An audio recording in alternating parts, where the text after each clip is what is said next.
Tiongkok sejak 5.000 tahun yang lalu hingga tahun 1978 merupakan negara miskin yang sering dilanda resesi kemanusiaan baik disebabkan oleh peperangan atau gagal panen yang menyebabkan kelaparan. Tetapi sejak tahun 1978 hingga saat ini, Tiongkok menjadi salah satu negara besar atau big country dalam perdagangan dunia dan berusaha mendekati Amerika dalam kekuatan militernya Amerika agar dapat menyebut dirinya negara superpower. Apa yang Tiongkok lakukan? Apa mereka bisa menjadi negara superpower? Kita pelajari sejarah mereka yang seakan menjadi pola dan karma jalan hidup negara Tiongkok. Kita semua tahu seperti bangsa Mesir, Nordik, Barat India, dan Nusantara, bangsa Tionghoa adalah bangsa yang memiliki jejak peradaban yang cukup tua di dunia, yaitu sekitar 5.000 tahunan. Sama halnya dengan bangsa Mesir yang berawal dan ditopang kehidupannya oleh sungai Nil, bangsa Tionghoa berawal dan ditopang kehidupannya oleh sungai Kuning atau Huanghe dan sungai Yangtze. Kalau Nusantara adalah bangsa pengendali lautan, samudera, dan selat, negara maritim Nusantara sejarah aslinya.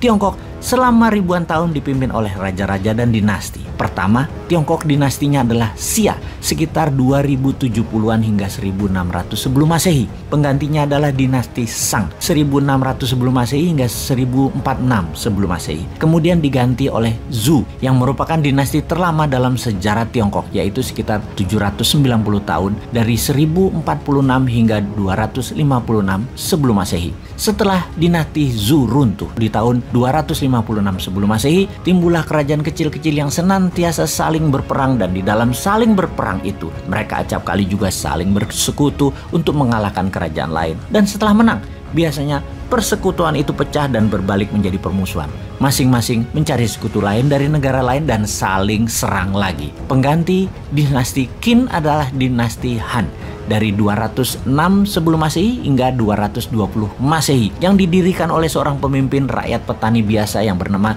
Liu Bang.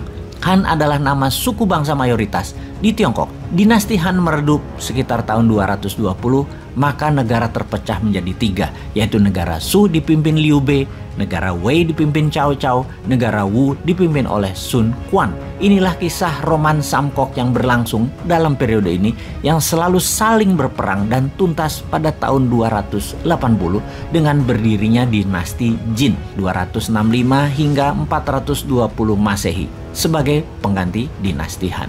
Pada tahun 420 dinasti Jin tumbang, negara Tiongkok terpecah dua menjadi wilayah utara Wei dan Liu Song di selatan yang juga saling berperang. Keduanya akhirnya runtuh dan beberapa dinasti yang berumur pendek menggantikannya. Sebelum akhirnya seseorang bernama Yan Jian berhasil mempersatukan Tiongkok kembali dan mendirikan dinasti Sui pada tahun 581. Dari periode dinasti Sui, Tiongkok selalu terjadi perang di dalam negeri untuk merebut kekuasaan, dan tidak ada yang lebih dari 200 tahun mengendalikan Tiongkok hingga saat ini. Itulah ciri Tiongkok, jago produksi barang kebutuhan, jago dagang, dan kekuasaan diperebutkan menggunakan kekerasan. Di abad 20, Tiongkok yang telah mengalami masa-masa sulit setelah keruntuhan di dinasti Qing pada tahun 1911-1912 mengalami masa-masa peperangan panjang setelahnya, termasuk diserang Jepang dan dijajah Eropa selama 100 tahun. Bersatu di tangan Mao Zedong yang beraliran komunis, membantai habis sistem kerajaan dan sistem pemerintahan patronase. Tiongkok di tangan bapak modernisasi kemudian, yaitu Deng Xiaoping pada tahun 1978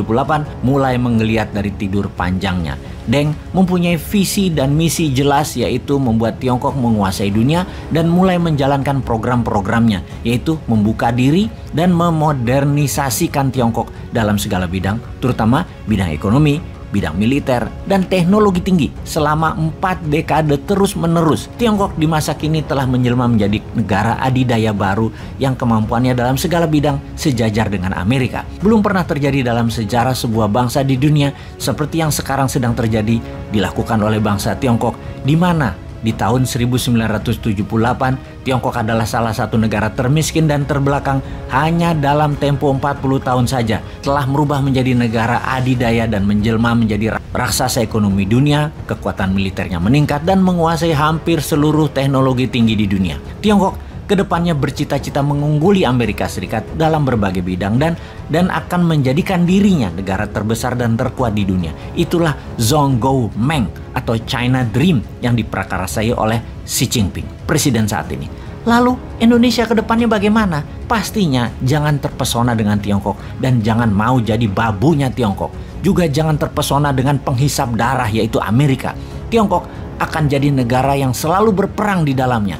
Tiongkok selalu menjual diri mereka dengan propaganda agar terlihat hebat seperti halnya negara-negara beraliran komunis dan otoritarian lainnya. Kalau Amerika itu negara swasta, juga suka perang negara itu. Faktanya saat ini adalah keduanya perlu bahan baku sumber daya alam dan perlu pangan. Kerjasama dengan keduanya, negara Indonesia harusnya dari sisi kesejajaran, saling hormat, bukan mengemis hutangan, bukan jualan barang produksinya mereka, bukan sumber daya alam kita disedot oleh mereka. Jangan seperti selama ini, kita kalah dagang, kalah wibawa, kalah bersaing, dan kalah tawar. Sungguh, pola Tiongkok itu kuatnya sebentar, terus perang lagi di dalamnya, saling sikut dan saling bantai. Kita kembali ke Indonesia sekarang. Pastinya dalam 20 tahun terakhir ini, Indonesia pemerintahannya berciri miring ke Amerika atau miring ke Tiongkok yang membuktikan satu hal, belum bisa membawa kesejahteraan bagi rakyat dan belum bisa membuat negara berdaulat.